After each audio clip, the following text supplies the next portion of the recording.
Hi అండి, welcome back to my channel. ఈరోజైతే మనం పట్టు పౌడర్ మీద బ్లౌజ్ కటింగ్ అండ్ స్టిచ్చింగ్ చూద్దామండి. చూసే ముందు మన ఛానల్ అయితే సబ్స్క్రైబ్ చేసుకోవడం మాత్రం మర్చిపోకండి, ఓకేనా. ఇప్పుడైతే లైనింగ్ తీసుకోవాలండి. లైనింగ్ తీసుకొని ఇలా 2 ఫోల్డింగ్లు వేసుకోవాలి, ఓకేనా. చూడండి, ఓపెన్స్ వైపు అటు సైడ్ ఉంచుకొని ఓపెన్స్ లేనిది క్లోజ్గా ఉన్న వైపు మన వైపు ఉంచుకోవాలి, ఓకేనా. ఇలా ఉంచుకోవాలి. ఇప్పుడైతే పైన ఇలా క్రాసెస్ లేకుండా మార్కింగ్ చేసుకోవాలి. ఇప్పుడు బ్లౌజ్ కూడా ఓపెన్స్ లేని వైపు మన వైపే ఉంచుకోవాలి. చూడండి, మన క్లాత్ అయితే ఎలా పెట్టుకున్నాం, బ్లౌజ్ కూడా అలానే పెట్టుకున్నాం. అది బ్లౌజ్ ఇలా అయితే షోల్డర్ మార్కింగ్ చేసుకోవాలండి. నెక్ అది చంక రౌండ్, ఓకే. చెస్ట్ లూజ్ అన్ని మార్కింగ్ చేసుకోవాలండి, ఓకే. నెక్ మార్కింగ్ చేసుకున్న తర్వాత కింద చూడండి, ఇక్కడైతే కటింగ్స్ కోసం మార్కింగ్ చేసుకున్నానండి, ఓకే. తర్వాత వచ్చి ఖర్చుల కోసం ఎక్స్ట్రా మార్కింగ్ చేసుకోవాలండి. ఇక్కడ బ్లౌజ్ ఎంత పొడవు ఉందో అంత పొడవు మనం మార్కింగ్ చేసుకోవాలి. చేసుకున్న తర్వాత 1 ఇంచ్ దానికన్నా ఎక్స్ట్రా పెట్టుకోవాలండి కింద పైన ఖర్చుల కోసం, ఓకేనా. పెట్టుకున్న తర్వాత చూడండి, ఇక్కడ చంకదింపు అయితే మనం పెట్టుకోవాలండి, మార్కింగ్ చేసుకోవాలి, ఓకే. మనం ఆల్రెడీ మార్కింగ్ చేసుకుని ఉన్న దాని వరకు పెట్టుకోవాలండి. ఇప్పుడైతే మనము చంక రౌండ్ ఇలా గీసేసుకోవాలి 1 ఇంచ్ పెట్టుకొని చిన్నపిల్లలకి, ఓకేనా.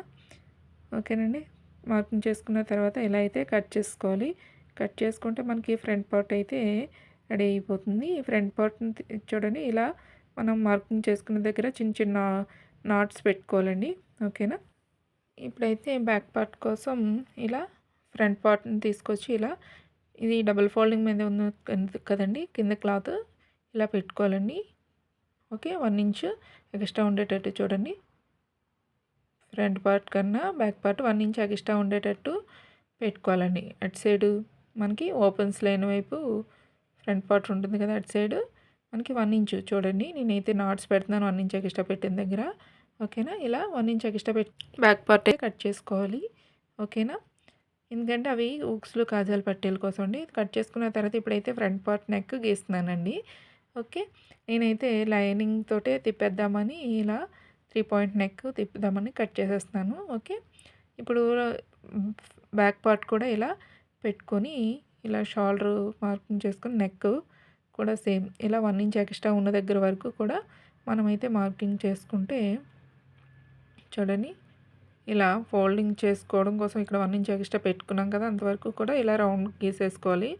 గీసేసుకొని ఇలా కట్ చేసుకోవాలండి. చూడండి, ఇలా మనం ఏదైతే అవతల 1 ఇంచ్ ఎక్స్ట్రా పీస్ ఉందో అది ఫోల్డింగ్లోకి వెళ్ళిపోతుంది, ఓకేనా. ఉక్సులు కాజాల పట్టికల కోసం, ఓకే. ఇలా కట్ చేసుకున్న తర్వాత ఇలా చంక రౌండ్ కొలుచుకోవాలండి. ఇలా హ్యాండ్స్ కోసం ఇలా డబుల్ ఫోల్డింగ్ ఉంది కదా క్లాత్, ఇలా మళ్ళీ ఇంకో ఫోల్డింగ్ వేయాలి. అంటే 4 ఫోల్డింగ్స్ మీద ఉంటుంది, అంటే 2 హ్యాండ్స్, ఓకే. ఇలా నేనైతే హ్యాండ్స్ 3 ఇంచెస్ తీసుకున్నాను. 3 ఇంచెస్ అంటే చూడండి, 3 ఇంచెస్ తీసుకున్నాను, ఓకేనా.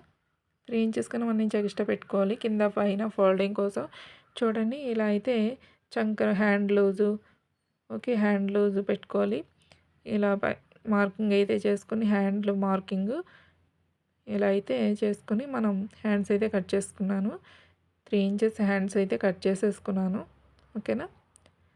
ఇలా హ్యాండ్స్ కటింగ్ వేరే వీడియోలో చూపిస్తానండి, చూడండి.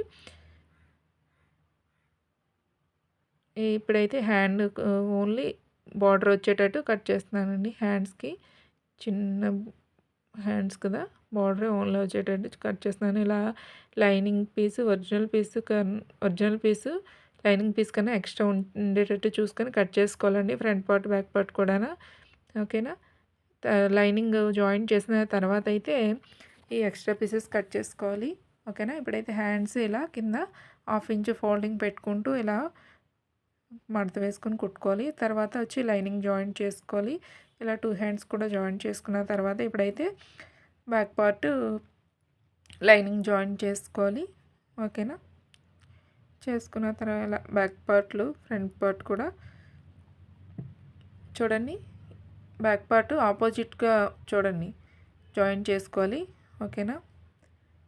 ఇలా ఉక్సులు కాజా పెట్టి ఇలా ఆపోజిట్ వచ్చేటట్టు చూసుకుంటూ లైనింగ్ జాయిన్ చేసుకోవాలండి. చేసుకున్న తర్వాత ఇలా ఫోల్డింగ్ చేసుకోవాలి. మనం 1 ఇంచ్ ఎక్స్ట్రా పెట్టుకున్నాం కదా, ఆ పీస్ని ఇలా ఫోల్డింగ్ చేసుకోవాలి. మనం నాట్ పెట్టుకుంటే ముందు ఈజీగా ఉంటుంది, ఓకేనా. ఇలా ఫోల్డింగ్ చేసుకొని కుట్టుకుంటే మనకి బ్యాక్ పార్ట్ అయితే రెడీ అవుతుంది. తర్వాత బ్యాక్ పార్ట్ నెక్ తిప్పడం కోసం నేను క్రాస్ పీస్ ఏదైతే ఉందో ఆ క్రాస్ పీస్ని ఇలా జాయిన్ చేస్తానండి. ఓకేనా, ఇలా జాయిన్ చేసి కొట్టేశాను, తిప్పేశాను చూడండి. ఓకేనా. ఇప్పుడైతే ఫ్రంట్ పార్ట్ చూడండి, చెప్పాను కదా ముందు నెక్ కట్ చేసుకున్నప్పుడే ఇలా లైనింగ్తోనే తిప్పేద్దాం అనుకుంటున్నాను ఫ్రంట్ పార్ట్ అయితే. ఎందుకంటే లేస్ వేద్దామని పైన. లేస్ వేసుకుంటే మళ్ళీ పీస్ పెట్టి తిప్పితే బాగా గట్టిగా అయిపోతుంది. అందుకనే ముందు లైనింగ్తోనే తిప్పేసుకున్నానండి. ఇలా తిప్పేసుకున్న తర్వాత లైనింగ్ అయితే జాయిన్ చేసుకోవాలి. చేసుకున్న తర్వాత ఎక్స్ట్రా పీసెస్ అయితే ఏదైతే ఉన్నాయో కట్ చేసుకోవాలి. ఇలా షోల్డర్ సెంటర్ నుంచి ఇలా డాట్స్ వేసుకోవాలండి బ్లౌజ్కి, పట్టుపోవడం మీద బ్లౌజులకి. ఓకేనా. ఇలా ఫ్రంట్ బ్యాక్ కూడా డాట్స్ వేసుకోవాలి. వేసుకున్న తర్వాత చూడండి లేస్ అయితే వేసాను. తర్వాత వచ్చి షోల్డర్స్ ఇలా జాయిన్ చేసుకోవాలి. ఓకేనా. ఇలా జాయిన్ చేసుకుంటే చూడండి 2 షోల్డర్స్ కూడా ఫ్రంట్ పార్ట్ మీద బ్యాక్ పార్ట్ తీసుకొచ్చి పెట్టి షోల్డర్స్ జాయిన్ చేయాలి. ఓకేనా. తర్వాత వచ్చి హ్యాండ్స్ సెంటర్ నుంచి జాయిన్ చేసుకుంటే మనకు కరెక్ట్గా వస్తాయి. ఓకేనా. ఇలా హ్యాండ్స్ అయితే 2 హ్యాండ్స్ జాయిన్ చేసుకోవాలి. తర్వాత హ్యాండ్లు చూసుకొని మనం హ్యాండ్లు చంక రౌండ్ కూడా చూసుకుంటూ మనం ఏదైతే ఉందో ఖర్చులు ఎంతవరకు ఉంటాయో అంతవరకు మనం కొట్టుకోవాలండి. కింద చూడండి 1 ఇంచ్ మనం ఉంచుకున్నాం కదా కటింగ్స్ కోసం, స్లిట్ కోసం. ఆ 1 ఇంచ్ వరకు కుట్టుకోవాలి. కుట్టుకున్న తర్వాత చూడండి 1 ఇంచ్ స్లిట్ ఏదైతే ఉందో అది కుట్టుకోవాలి అటు ఇటు కూడా. ఓకేనా. ఇలా కుట్టుకోవాలి 2 వైపులాన.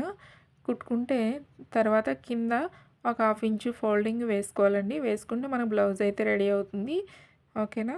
కింద మొత్తం ఫ్రంట్ బ్యాక్ కూడా 1/2 ఇంచు ఫోల్డింగ్ వేసుకోవాలి. ఓకేనా. వేసుకున్న తర్వాత బ్లౌజ్ రెడీ అయిపోతుంది. నేనైతే లేస్ కూడా వేసాను చూడండి. బ్లౌజ్ ఎలా ఉందో కామెంట్ చేయండి. మన ఛానల్ సబ్స్క్రైబ్ చేసుకోవడం మాత్రం మర్చిపోకండి.